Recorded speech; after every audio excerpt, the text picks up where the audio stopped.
Bonjour à toutes et à tous, merci de nous choisir. C'est parti pour le magazine de la mi-journée.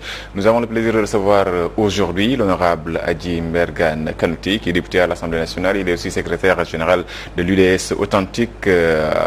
Bonjour. Bonjour Hassan. Alors un plaisir de vous recevoir sur ce plateau. Commençons ce débat avec cette affaire de fortune dévoilée dans la presse. Je veux parler du patrimoine d'Idrissa Seck. Donc qu'est-ce que cela vous fait de voir sa déclaration de patrimoine établie ou bien en tout cas atterrir sur la place publique? Hassan, je voudrais d'abord vous remercier pour l'invitation. Et vous me permettrez à l'entame de mon propos de saluer les Sénégalaises et les Sénégalais qui nous font l'amitié de nous suivre ici sur Walf TV. Par rapport à votre question, c'est vrai, bon, moi ce que je retiens, c'est le communiqué qui a été produit par Seynabou Ndiaye Diakhaté, qui a dégagé toute responsabilité quant à la publication de cette déclaration de patrimoine. Parce que c'est vrai, comme vous et moi, et tous les Sénégalais, on a pu constater qu'il y a un document qui est partagé et vulgarisé donc, dans les réseaux sociaux. Mais toutefois, moi je retiens ce qui a été dit, c'est-à-dire que Seynabou Ndiaye a bien évidemment dégagé la responsabilité de sa structure. Alors, au-delà de la responsabilité de l'OFNAC, en tout cas, quand on lit le communiqué dont vous faites état, donc l'OFNAC dégage ses responsabilités. Mais qu'est-ce qui fait que ce soit un scandale quand on voit que, disons, quelle est la pertinence d'une déclaration de patrimoine s'il ne peut pas être rendu public? Bon, vous savez, ce qui est important, les corps de contrôle sont là. À mon avis, le fait d'abord de passer à l'acte, de déclarer son patrimoine est fort, est déjà fort, et qu'à mon avis, que ce soit mis à la disposition du public ou bien que le corps habilité puisse en disposer, bon, je vois pas la différence, mais respectons ce qui est dans notre constitution, respectons ce qui doit se faire. Je pense que ce qui doit se faire, c'est que bien évidemment que la déclaration donc de patrimoine puisse être vraiment et véritablement être suivie par la structure compétente. Est-ce que le scandale ne se situe pas ailleurs, comme se le demandent nos confrères de Walfnet, qui parlent de ces politiciens, disons milliardaires qui nous dirigent? Est-ce que ce n'est pas scandaleux quand on voit qu'un homme politique à qui on ne connaît pas une activité professionnelle capable de générer autant de milliards en peu de temps, qu'on nous dit qu'il est milliardaire d'un seul coup? Est-ce que ça ne fait pas tiquer? Mais est-ce que ce qui a été publié est la réalité? C'est ça aussi. Parce que n'importe qui peut se lever, faire un document et mettre ce qu'il veut, et puis partager, vulgariser.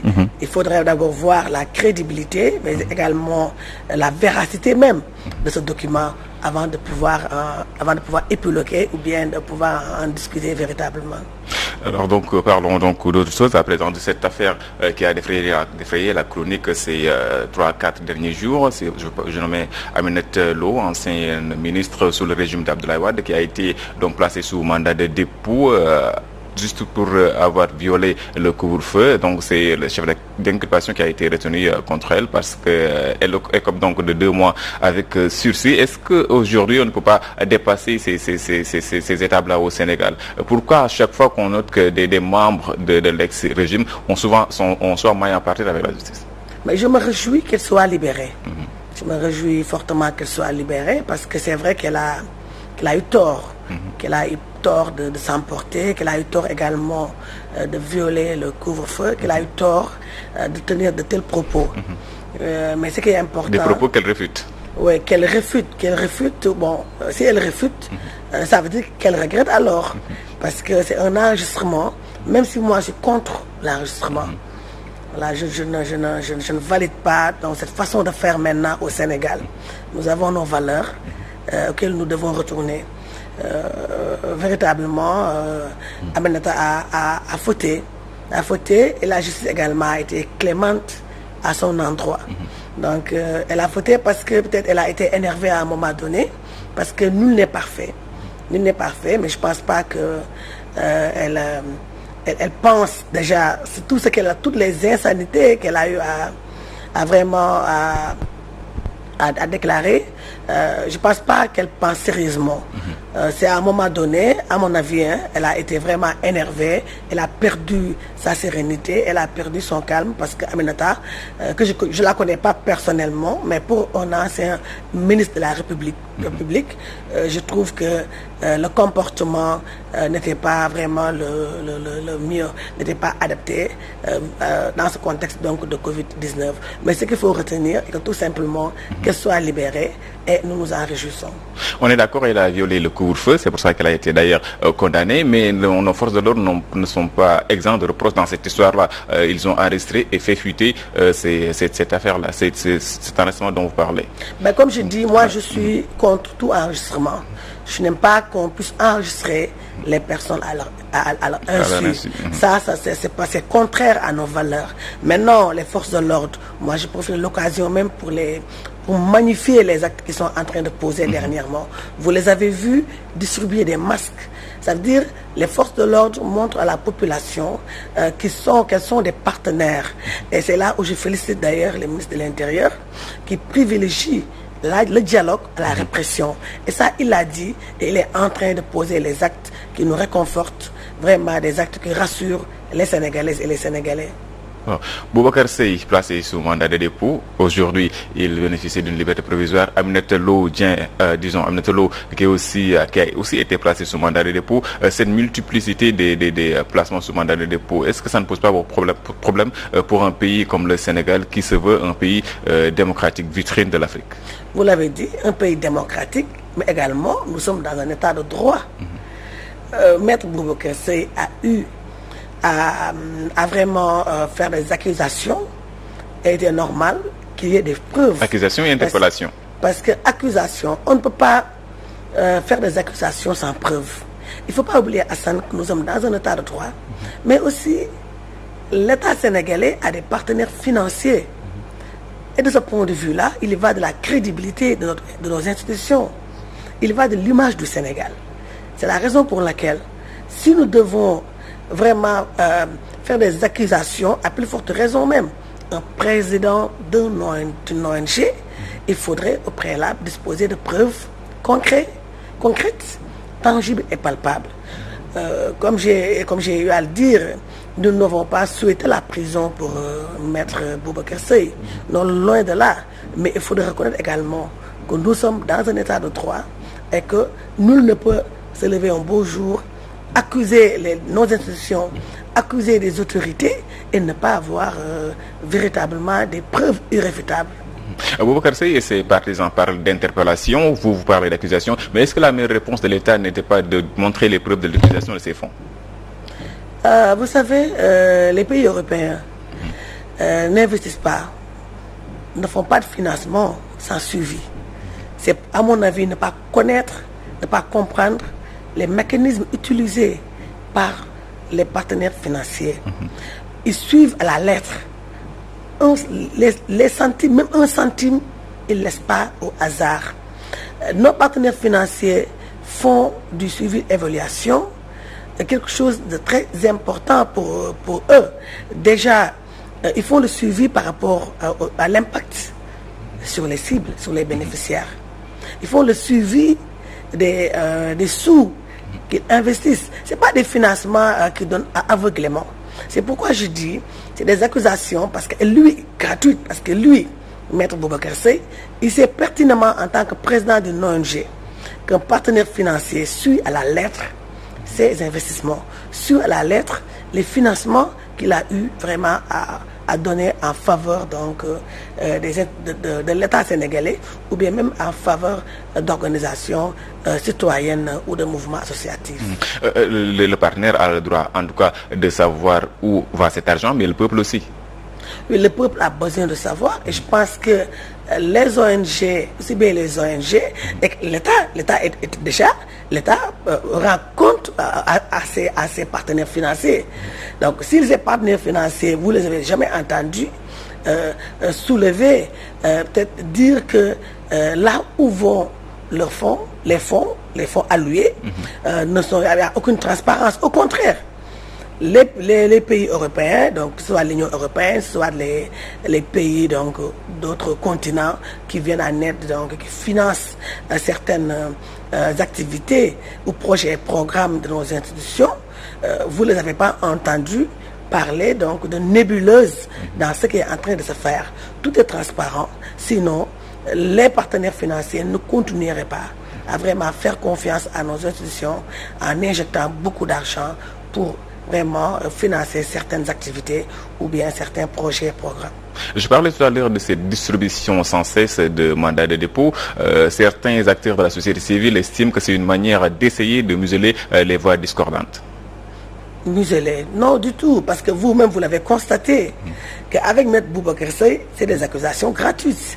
Avec notre sœur Amélie Lodien, c'est vraiment un viol du couvre-feu, et puis également des injures à l'endroit des forces de l'ordre.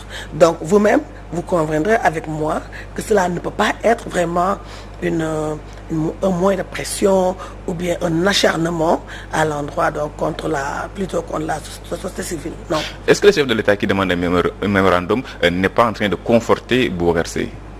Mais le président de la République est dans son rôle aussi. Il est dans son rôle, c'est le président de tous les Sénégalais. C'est vrai qu'une majorité confortable l'a réélu, mais également il prête oreille attentive à cette minorité qui ne l'a pas élu aussi. Donc c'est important. Il est dans son rôle et nous devons justement magnifier cet acte qu'il vient de poser, donc ce manifeste donc qu'il sollicite. Nous allons parler donc nous sommes en contexte de Covid-19. Nous sommes d'ailleurs dans un nouveau régime, état de catastrophe sanitaire. Vous êtes député à l'Assemblée nationale. Le Parlement est su des critiques depuis très longtemps, mais surtout en cette période avec le vote de la loi modifiant cette loi sur l'état d'urgence. On vous accuse de renoncer à une partie de vos pouvoirs pour les beaux yeux du prince. Que répondez-vous face à cela? Bon, ce que moi je retiens et ce que l'opinion retient, c'est cet acte fort que vient de poser le président Macky Sall. Vous l'avez dit, la loi 69 a été modifiée. Et vous conviendrez avec moi naturellement que la loi 69 est une loi, à mon avis, obsolète, dépassée. La loi 69 a 52 ans. Elle a vu le jour dans un contexte particulier, un contexte d'insécurité, parce que c'était après la crise de 1968.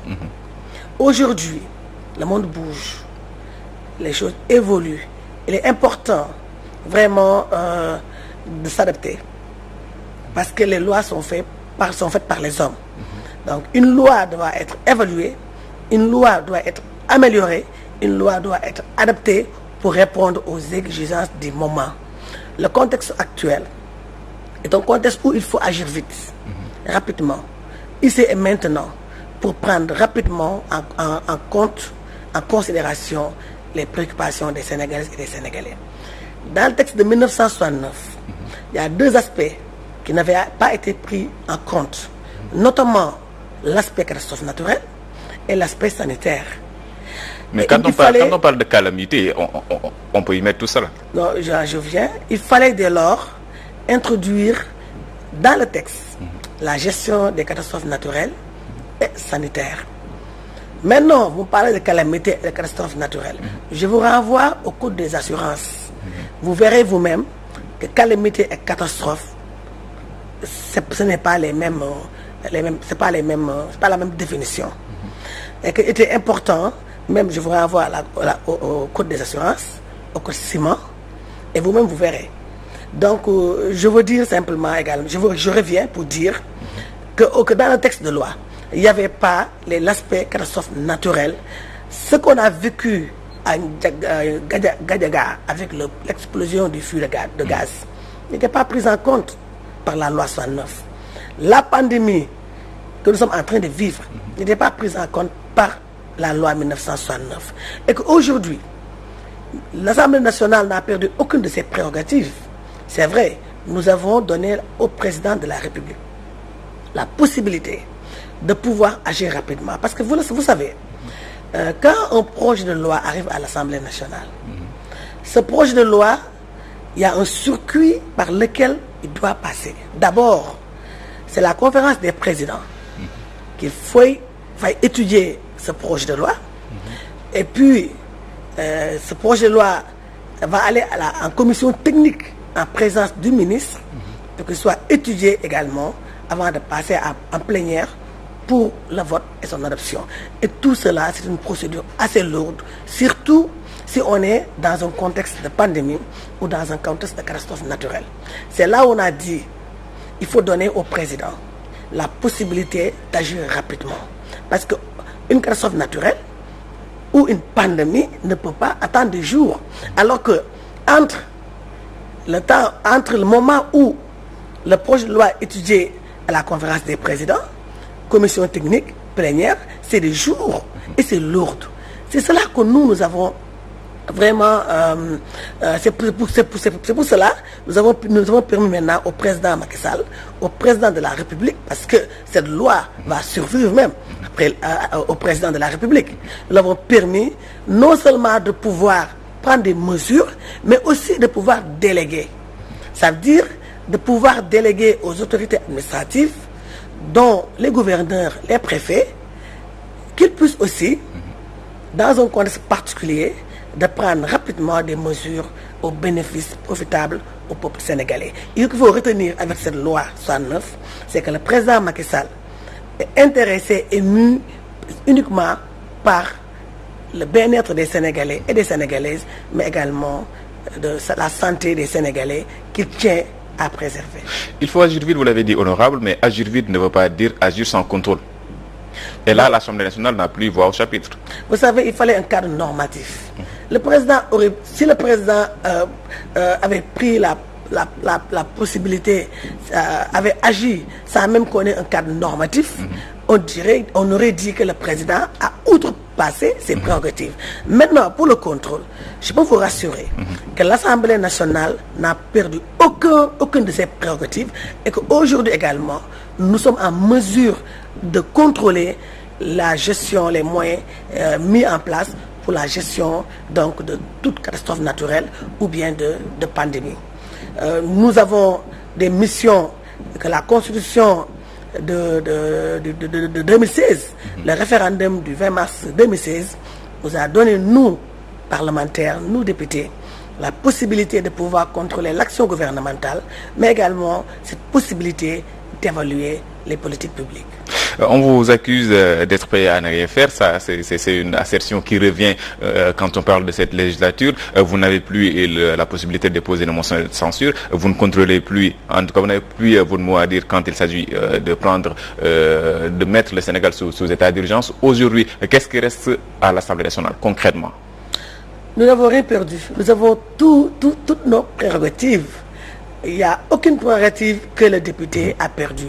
En plus donc de représenter dignement les Sénégalais, nous avons toujours cette possibilité de voter les lois, mais également de contrôler et d'évaluer les politiques publiques. Aujourd'hui, nous avons la possibilité de convoquer tout ministre pour pouvoir l'entendre, l'auditionner donc sur un dossier ou un programme donné.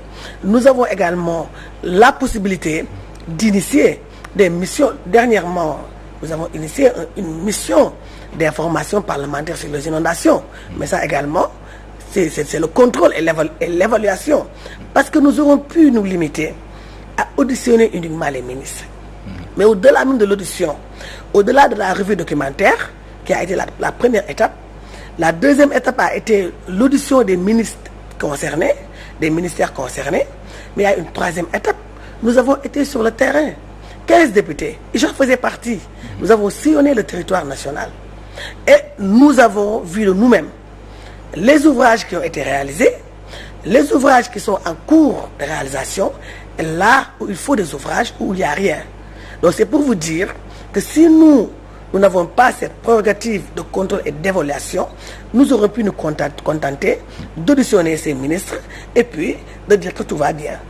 Donc je pense que vous avez un sérieux problème de communication à l'Assemblée nationale parce que les populations ne sont pas sur la même longueur d'onde. Les populations comprennent ce que le député est en train de faire parce que nous venons de départements de localité donnée, il y a 45 départements. Et ces 45 départements ont des représentants au sein de l'Assemblée nationale. Donc, pour vous dire simplement que peut-être c'est l'opposition qui s'agite, particulièrement l'opposition parlementaire. Et j'ai l'habitude de dire, quand nous votons des lois, il faut porter toutes ces lois au niveau de l'opinion nationale et internationale, particulièrement nationale. Parce qu'il ne sert à rien de s'égosiller sur une loi. Je donne l'exemple de la loi 109.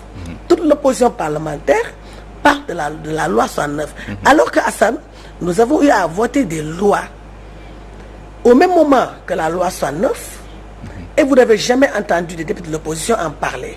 Je peux citer, il y a la loi sur le statut de l'artiste, qui est une loi extrêmement importante et qui a été votée à l'Assemblée nationale. Il y a une loi également pour protéger les consommateurs. Vous n'avez pas entendu les députés de l'opposition en parler. Il y a également la loi pour protéger les salariés en période de Covid-19. Il y a également cette loi que nous avons votée le même jour que la loi 109. C'est la loi contre l'usure et le taux légal. Est-ce que vous avez entendu les députés de l'opposition en parler? Non. C'est pourquoi je dis, si nous devons représenter le peuple sénégalais. Notre mission, c'est de représenter les Sénégalaises et les Sénégalais à l'Assemblée nationale. Mais nous devons le faire dignement. Et nous devons le faire au profit exclusif des Sénégalaises et des Sénégalais. À quelque chose malheureux, parlons toujours de Covid-19 avec les femmes qui s'engagent avec le e-cérémonie. Oui, parce qu'il est important. Déjà, nous avons constaté, nous femmes, la plateforme des femmes leaders du Sénégal, qui est constituée des femmes de Benno Bokk Yakaar, des femmes de l'opposition, des femmes de la société civile, des Badiane Gox, des mouvements féminins, pour dire que c'est une plateforme qui regroupe toutes les femmes leaders du Sénégal. Nous avons une démarche inclusive, une démarche participative pour véritablement aller vers l'approche communautaire pour que tout le monde soit sensibilisé et conscientisé. Et qui mieux que la femme peut porter un message de sensibilisation, un message de conscientisation. C'est la raison pour laquelle, quand nous avons constaté que nonobstant le fait que les autorités ont interdit donc la tenue de cérémonies, que des cérémonies continuaient de se tenir dans les maisons en privé, nous femmes, nous nous sommes dit, nous devons nous lever, nous devons rester debout comme nous l'avons fait avec la première vague pour véritablement mettre fin à ces cérémonies qui se passent en privé et dans les maisons. C'est là où nous avons développé deux concepts. Le concept de stop cérémonie et le concept e-cérémonie.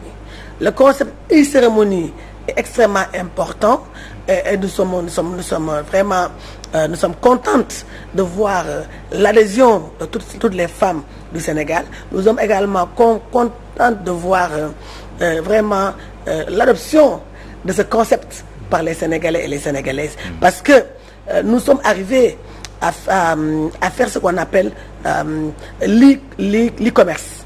L'e-commerce, c'est-à-dire le commerce en ligne. Mais également l'e-formation avec cette possibilité de former les femmes en production, que ce soit eau de javel ou produits locaux en ligne. Et qu'aujourd'hui, nous voulons arriver à l'e-cérémonie, ça veut dire les cérémonies en ligne. Déjà, nous avons initié certaines femmes qui sont au niveau des communes et au niveau local. En ce qui concerne leur tontine, à passer par WhatsApp. Non seulement elles pourront communiquer, mais aussi initier le système de transfert d'argent pour vraiment faire passer, pour vraiment transférer l'argent de la tontine.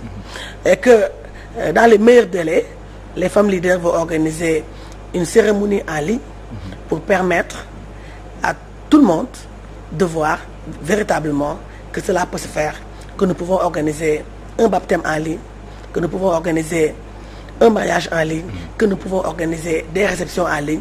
Nous voyons. Et puis, si nous avons besoin de donner de l'argent, les transferts sont là. Et cela peut être également un moyen de contenir le virus. Cela peut être également un moyen de limiter la propagation du virus. Parce que j'ai l'habitude de le dire, nous avons l'habitude de le dire également, le virus ne marche plus. Il court. Il court il accélère pour vraiment s'en prendre à notre vie. Et pour cela, nous devons, nous, femmes, nous devons, nous, jeunesse, nous devons également, nous, personnes du troisième âge, nous y mettre ensemble. Parce que ce n'est pas une affaire de l'État seulement, c'est une affaire de tout le monde. Chaque Sénégalais est concerné. Et nous devons prendre l'engagement et nous dire que le virus ne doit pas passer par ma personne pour atteindre la personne de Assène ou bien même pour personne pour atteindre le voisin et l'environnement immédiat. Le concept est louable, mais le suivi risque de poser problème quand on prend l'exemple de la loi contre le gaspillage. Oui, la loi 67 est là, donc c'est une loi contre le gaspillage, bien évidemment, mais c'est une loi qui n'est pas appliquée. Parce qu'au Sénégal, nous avons des lois pertinentes, mais généralement, les lois ne sont pas appliquées. Et c'est là où il faut vraiment le chantier est vaste. Il faut y travailler. Je dis qu'il y a beaucoup de lois également favorables à la femme sénégalaise, mais qui restent méconnues. C'est là où nous attendons les organisations féminines, les ONG, les ministères également en charge des femmes, en charge vraiment également les mouvements féminins. C'est là où nous les attendons. Il y a beaucoup de conventions même qui ont été signées au niveau international, mais qui ne sont pas appliquées. Il y a également des lois favorables aux femmes et à la jeune fille et qui ne sont pas appliquées. Mais je pense que nous restons optimistes, particulièrement par rapport à l'e-cérémonie, dans le long terme. Parce que l'e-cérémonie dans le long terme, moi je reste convaincu, nous restons convaincus que les Sénégalais vont l'adopter et vont la pratiquer. Mais il faut retenir que l'objectif principal, c'est d'arriver à stopper les cérémonies, qu'il n'y ait même pas de cérémonie. C'est cela l'objectif principal, parce que nous avons constaté, les cérémonies sont synonymes de gaspillage. Et si aujourd'hui, beaucoup de jeunes vraiment privilégient l'immigration, ou bien beaucoup de jeunes peut-être s'adonnent à des activités illicites, c'est parce que la pression elle est forte. Un jeune veut se marier, mais il sait pertinemment qu'il faut des moyens et que la société est là, la société veille au grain. Une maman est là, une maman sait que sa fille doit baptiser son enfant. Et il faut de l'argent, il faut les yeb et tout. La maman est stressée parce que la cérémonie, c'est devant témoin. Il y a le public qui est là. Et vous êtes obligé de faire des efforts, quitte à voler de l'argent ou bien s'endetter pour vraiment tenir une cérémonie digne de ton rang. C'est pourquoi la loi sur le gaspillage doit être réactivée, comme la CREI l'a été, parce que la CREI, ça a été réactivé. Si la CREI a été réactivée, à plus forte raison, donc la loi 67 contre le gaspillage. Merci, honorable. C'est moi qui vous remercie. Honorable Adji Mbergane Kanouté.